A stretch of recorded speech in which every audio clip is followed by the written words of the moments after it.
Hola, ¿qué tal amigos? Bienvenidos una vez más a Dialoguemos EC, el punto de encuentro entre la academia y la comunidad.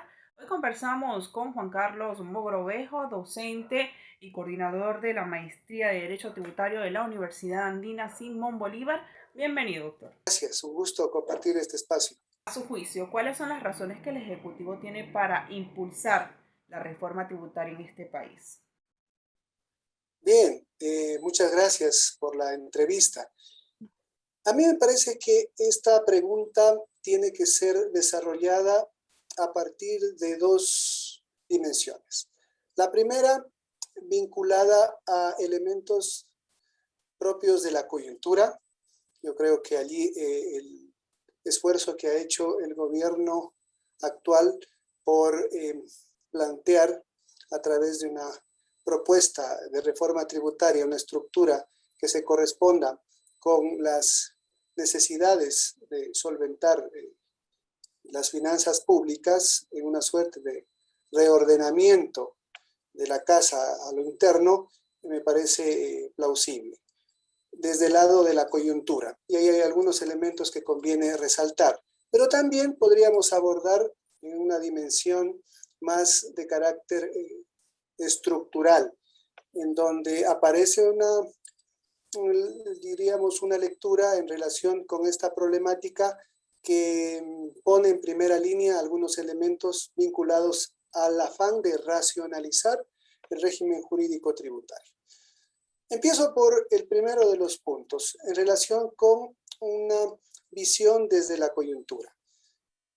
Sabemos que en los últimos años ha habido un manejo ciertamente desordenado de las finanzas públicas que ha implicado un sobreendeudamiento del Estado ecuatoriano, y esto ha supuesto también un peso significativo, una presión significativa en el presupuesto general del Estado.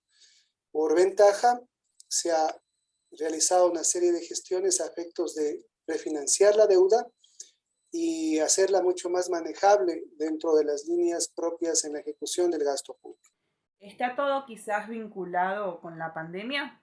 Por supuesto, porque la crisis sanitaria devenida de la pandemia ha implicado y ha denotado una exacerbación de la crisis económica por las restricciones que supuso el adoptar sobre la marcha una serie de medidas extremas a efectos de promover, diríamos, desde política pública y con todo un plan de contingencia, una serie de acciones vinculadas a salvaguardar la vida de los ciudadanos.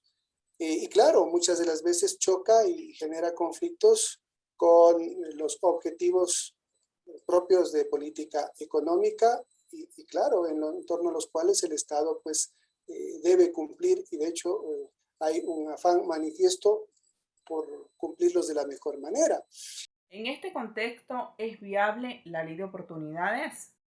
Diríamos que esa pregunta merece algunos puntos, aristas, su respuesta para efectos de explicar desde mi particular punto de vista el fenómeno actual. Eh, Decíamos que en función de esta coyuntura son marcadas las necesidades de financiamiento para cubrir el déficit que tiene el Estado, y en ese sentido recurre a una potenciación en la recaudación tributaria. Diría, en principio puede resultar, y de hecho resulta sensible, el que el gobierno apele a este tipo de mecanismos, de recursos, de instrumentos para recabar mayores ingresos que le permita de la mejor manera solventar el gasto público. Sí, pero diríamos se va solventando de esas expectativas en la medida en que esa propuesta refleje de manera consistente, de manera sólida, de manera equilibrada, un afán por ir racionalizando también el régimen. Y esto me permite llevarlo a la otra dimensión que acababa de mencionar. La primera atendiendo a cuestiones coyunturales, que ya hemos señalado, y la otra también a aspectos de carácter sustantivo, estructural. Y en ese sentido podemos rescatar, desde mi particular punto de vista, algunos elementos, no todos, pero algunos elementos que podrían jugar o ir en ese sentido, en esa ruta, a fin de ir dando mayores elementos a efectos de promover un régimen jurídico tributario más racionalizado. ¿Cuál es su lectura en torno a las reformas de imposición sobre la renta y el criterio de los impuestos al consumo, además de ello, al impuesto excepcional al patrimonio? Que en esta estructura que refleja el proyecto, que pues se presentará en la Asamblea Nacional, porque recordemos fue motivo de inicialmente de inadmisión por parte del Consejo de Administración Legislativa, a su juicio por contravenir el artículo 136 de la Constitución de la República en torno al criterio de unidad de materia. Solventado el tema, entiendo yo, una vez presentado ya este proyecto, particularmente atendiendo a la materia tributaria, le corresponde un rol importante a la Asamblea Nacional de análisis, inicialmente a través de las comisiones competentes para promover una reflexión, una evaluación, un discernimiento, ejercicio muy potente para ir acreditando en el camino la pertinencia o no de este tipo de medidas, que suponen la convocatoria amplia de una multiplicidad de sectores que están, yo diría, con esta expectativa también de hacerse escuchar en el seno de las comisiones a efectos de generar una serie de insumos que tengan por propósito mejorar, el depurar un producto que finalmente, si es que tras la deliberación y eventual aprobación, pues se incardina y luego del ejercicio también de la potestad del presidente del veto, tras cumplir todo ese procedimiento, finalmente forma parte ya como ley de la República este tipo de reformas que tienen particular incidencia en el régimen jurídico tributario ecuatoriano. ¿Acaso olvida la ley otras formas de recaudación? Decía yo que las otras dos partes del proyecto, aparte de la imposición personas naturales, radica en algunas variantes de la imposición directa, impuesto al valor agregado, ICE, algunas exclusiones, por ejemplo, en el caso del pago de telefonía móvil, ese tipo de servicios ya no estaría grabado con el ICE, algunas exclusiones en el impuesto al valor agregado y de manera llamativa algunas también eliminaciones del régimen de tarifa 0% en el impuesto al valor agregado, particularmente en la adquisición de algunos bienes vinculados a promover con mayores bríos prácticas ambientales amigables con la naturaleza. Me parece que allí hay algunos elementos que podrían eventualmente plantear reparos a esa parte de la propuesta. ¿Alguna reflexión final? Bueno, marca esta propuesta también una invitación a todos de analizar, y especialmente desde la academia, la conveniencia o no de imprimir algunas reformas en el régimen jurídico tributario.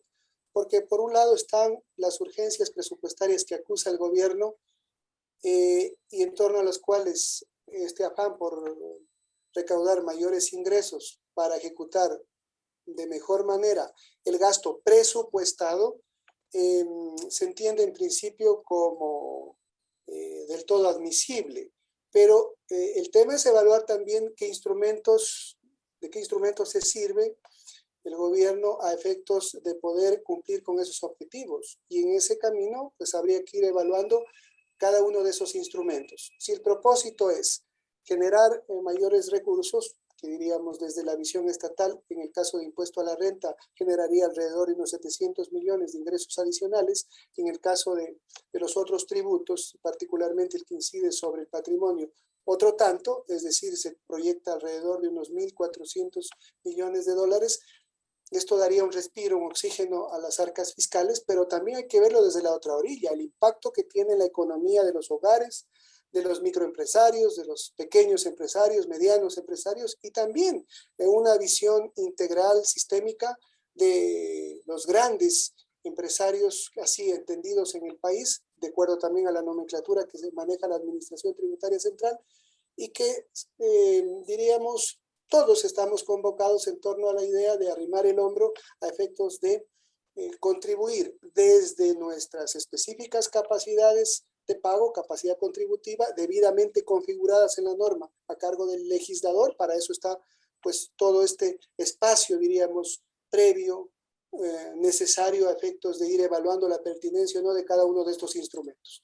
Esa sería la reflexión final con la que pues cerraríamos la entrevista. Escuchaban ustedes entonces a Juan Carlos Mogrovejo, docente y coordinador de la carrera de Derecho Tributario de la Universidad Andina Simón Bolívar.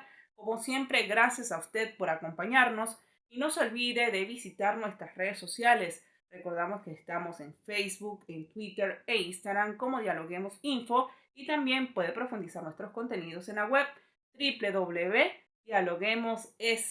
Soy Rangira Briceño y nos vemos en una próxima oportunidad.